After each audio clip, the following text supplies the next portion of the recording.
Do you hate ads? I hate ads. You know what I love? Patreon.com/inkdependence, where patrons get access to a patron-only Discord, ad-free videos, and the joy of knowing they help support this channel. Hello, folks. Welcome to Inkdependence. I'm Mike, and this is a box of Laban Athena Grey. You can see Palace Athena here, fountain penning, Laban.com. This is a 50 ml bottle. Her gray eyes reflect the city. She judges and brings order. It's a decisive ink, it says. So this is supposed to be a gray. It says so right there. Laban Athena Grey ink there. This is the bottle it comes in. And I'll tell you, this is not really a gray ink. You can see it is super dark here. We'll see here what color it actually is in a minute. The only problem with this bottle, I think, is that the top is too small. This is a very small opening for a bottle this big and for fountain pen use, because a lot of pens are just not going to fit in this hole, and if they do, you're only gonna be able to go straight down. You're not gonna be able to like angle it because it's so small. So I use a syringe to get the ink out of this, and that works just fine.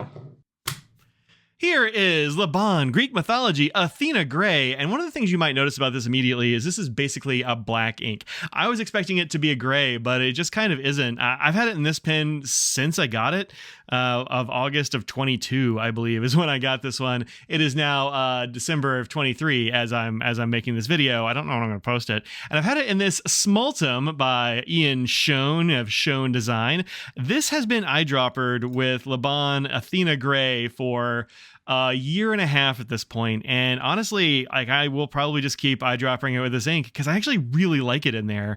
I don't know how much I have left, but you know, you never know with an eyedroppered opaque pen.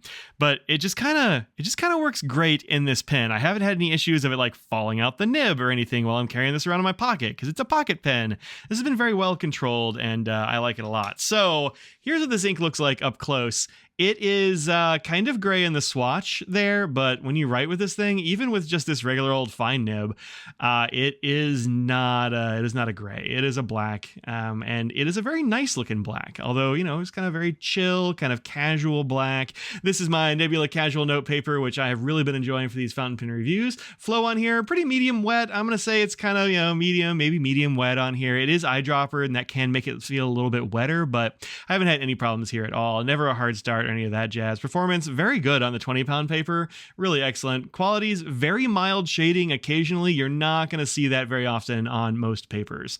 And there we go. Comment section. I'm kind of torn. On the one hand, I was hoping it would be a gray ink and not a near black ink. On the other hand, it's the only ink I've ever had in this pen during the last year and a half. It's real good, and I'll probably refill it, just like I said. So really nice ink, but kind of a light-ish black and not a gray.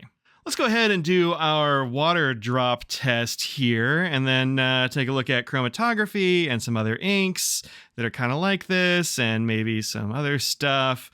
So, you know, a bunch of different papers and such. I wrote here that this 50 ml glass bottle came from Dromgool's.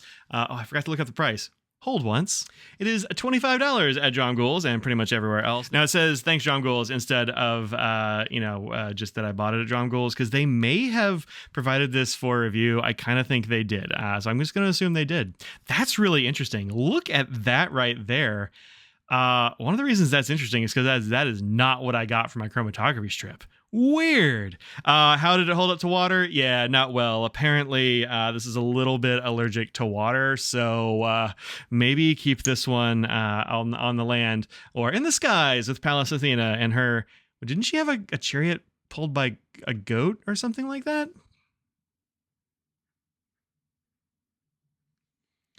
There we go. $25. So a little bit on the spendy side, but not too much. I've really enjoyed all of these Laban inks that I've used, yeah, pretty good. Let's take a look at the chromatography real quick, because how weird is that? It came out brown. That was unexpected, and I just did this today. I know this is the right ink on from the right pen. I know exactly what this is. It's the right one, but it's very different from what I got here. I don't know how to explain that. Very strange. I don't know, man. I'm befuddled. All right, so here is Laban Athena Grey on Staples 20-pound, 30% recycled copy paper.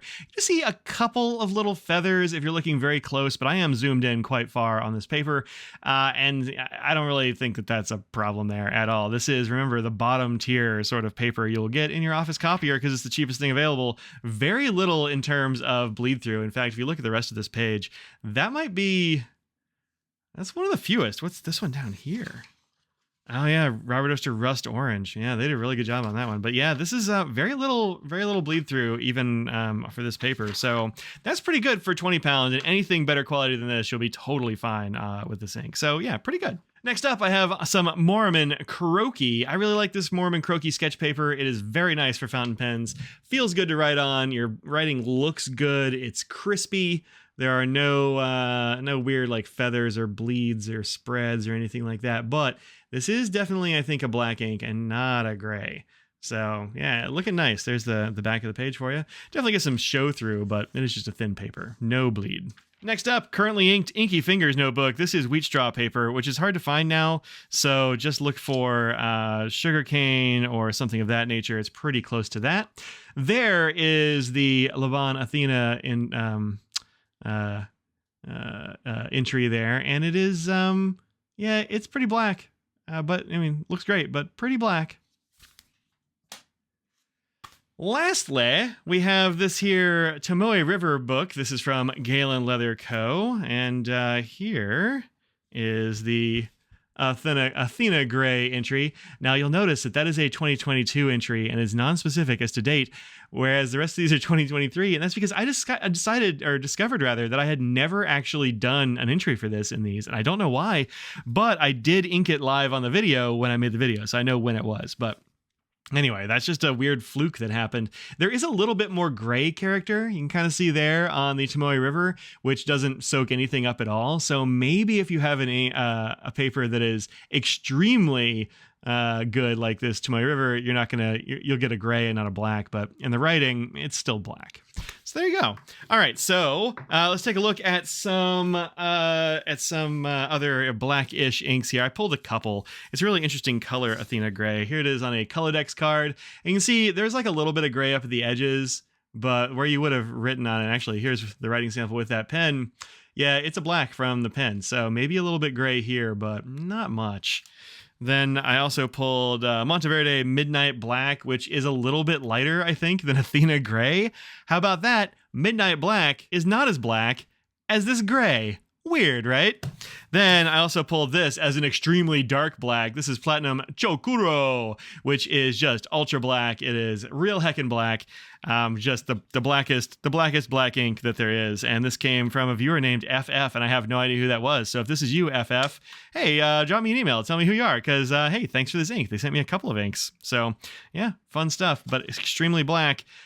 This is barely less black, I think, than Chokuro. Like, it's pretty black. And in the writing samples, I mean, Chokuro is still a little bit blacker, but Athena Grey, pretty darn black. All right, there you go. Thanks very much for watching. I hope you enjoyed this little video, and that you won't buy Athena Grey for a gray tone, but you will buy it for a black tone, because, man, black inks can be fun, and I think this one is very good. It is at least a very like usable and consistent ink that I have really been enjoying for the last year and a half. So there you go. It's a black ink, and I've liked it for that long. So there you go. All right, that's it. Thanks for watching, and until next time, peace out.